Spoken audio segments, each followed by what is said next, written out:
आपके सामने मैं एक छोटा सा देवी गीत लेके आई हूँ। आशा करती हूँ बहुत सुंदर देवी गीत है और आशा करती हूँ आप लोग को बहुत पसंद आएगा। अगर आप लोग को पसंद आए, हमारा नया चैनल है तो आप लोग लाइक सब्सक्राइब जरूर करना। धन्यवाद।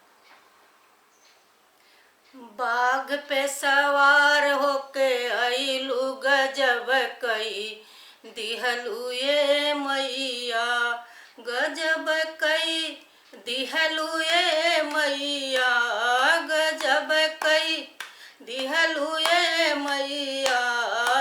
बाघ पे सवार होके आइलू गजब कई दिहलू ये मैया। हमारे मैया जी का लंबी लंबी केसिया, हमारे मैया जी का लंबी लंबी केसिया, लंबी लंबी केसिया हो काली काली केसिया। केसिया में फूलवा लगवलू गजब कई दिहलू ये मैया। बरवा में फूलवा लगवलू गजब कई दिहलू ये मैया। बाघ पे सवार होके आइलू गजब कई दिहलू ये मैया, गजब कई दिहलू ये मैया, गजब कई दिहलू ये मैया। बाघ पे सवार होके आइलू गजब कई दिहलू ये मैया। हमारे मैया जी के काली काली अखिया, हमारे मैया जी के लाली लाली अखिया।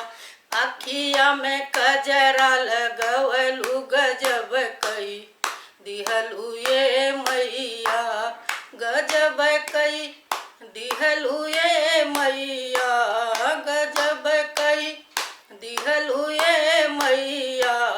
की बाघ पे सवार होके आइलू गजब कई दिहलू ये मैया।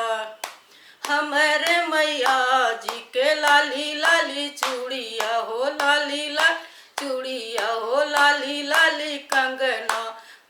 हथवा में मेहंदी रचवलू गजब कई दिहलू ये मैया। हथवा में मेहंदी रचवलू गजब कई दिहलू ये मैया, गजब कई दिहलू ये मैया, गजब कई दिहलू ये मैया। की बाघ पे सवार होके आई लू गजब कई दिहलू ये मैया। हमारे मैया जी के गोरे गोरे पौआ, हमरे मैया जी के गोरे गोरे पौआ। पौआ में रंग ना लगवलू गजब कई दिहलू ये मैया, गजब कई दिहलू ये मैया, गजब कई दिहलू ये मैया। बाघ पे सवार होके आइलू गजब कई दिहलू ये मैया।